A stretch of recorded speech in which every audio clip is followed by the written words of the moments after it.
salat qabliyah Jumat, maka ini tidak ada dalilnya sama sekali kata Ibnu Hajar Al-Asqalani rahimahullahu taala. Kenapa? Pertama, tidak ada dalilnya.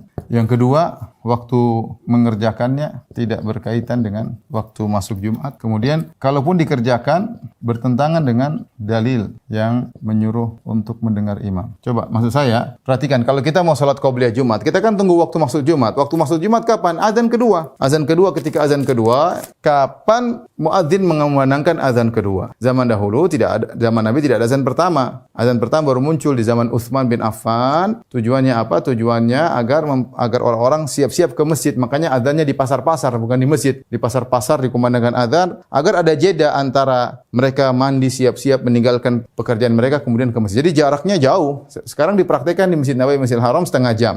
Ini kira-kira waktu yang cukup agar orang-orang pemilik toko bisa nutup, kemudian mereka bisa ke masjid. Ya. Bukan waktunya cuma 5 menit seperti dipraktikkan di sebagian tempat, antara azan pertama dan azan kedua cuma 5 menit untuk sholat qabliyah, padahal sholat qabliyah tidak dianjurkan. Dan kita tahu namanya azan yang sesungguhnya, yang pas waktu adalah azan kedua, bukan azan pertama. Azan kedua yang dimaksudkan, maksudnya imam naik mimbar ketika masuk waktu sholat Jumat. Nah, kalau seorang azan kedua, kemudian masuk waktu, kemudian dia mau sholat qabliyah, yang nggak bisa karena imam sudah khutbah. Justru kalau dia imam sedang khutbah, dia sholat, dia melanggar dalil, tidak boleh. Tidak boleh. Jadi maksudnya salat qabliyah itu tidak ada. Terus yang ada apa? Yang sunnah ya, namanya salat intizar. Salat intizar itu menunggu imam. Intizarul imam, menunggu imam. Bebas jumlah rakaatnya. Tadi dalilnya sudah kita sebutkan. Bebas jumlah rakaatnya ya. Ada khilaf di kalangan para ulama, bolehkah salat intizar imam di waktu terlarang? Kita tahu bahwasanya waktu terlarang yaitu kurang lebih 10 menit sebelum masuk waktu zuhur atau Jumat. Nah,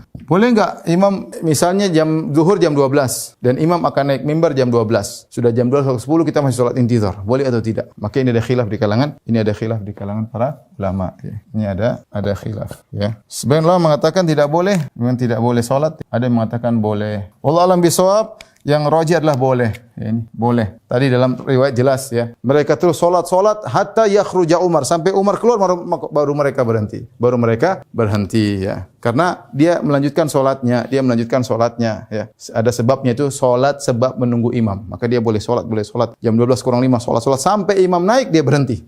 Mau solat 100 rakaat, mau 200 rakaat terserah pokoknya. Ini namanya solat intizar al-imam. Ini berkaitan dengan solat rawatib, berkaitan solat Jumat. Wallahu a'lam bishawab.